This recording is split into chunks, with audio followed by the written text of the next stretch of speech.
Клучен столб на изборната платформа на ДУИ е за окружувањето на официјалната употреба на албанскиот јазик согласно Охридскиот рамковен договор. И ДУИ ќе предложи посебен закон за употреба на албанскиот јазик во новиот парламентарен состав. Со посебниот закон истакна денеска носителот на листата на партијата во изборната единица Еден Артан Груби, ќе се регулира правото на сите граѓани во централните институции да се обраќаат и на албански јазик.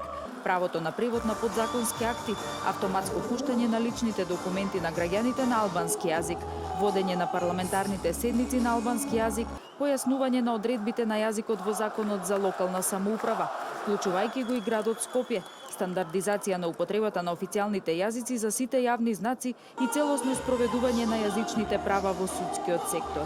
Сега сме сведоци на различни толкувања на одреден член на Уставот, кој што не трпи толкување, туку треба само да се извршува.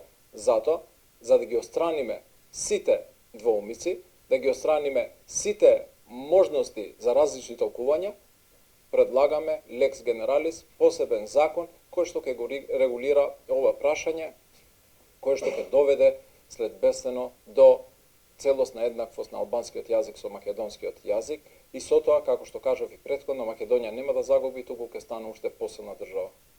А вашето прашање, конкретно, дали треба во Струмица или во Делчево или Демир Капја да се зборува на албански, зошто да не? Тоа значи тие што не го разбираат јазикот како вие во овој случај треба да го научат. Груби рече дека ништо лошо не и се случило на Македонија ниту на македонскиот народ со промената на уставот, законот за амнестија, законот за територијална поделба, децентрализацијата, употребата на албанскиот јазик во многу државни и локални органи, службената употреба на националното знаме, воспоставувањето на двата албански универзитети, вработувањето на околу 25.000 албанци во администрацијата, поставувањето на орелот во Чаир.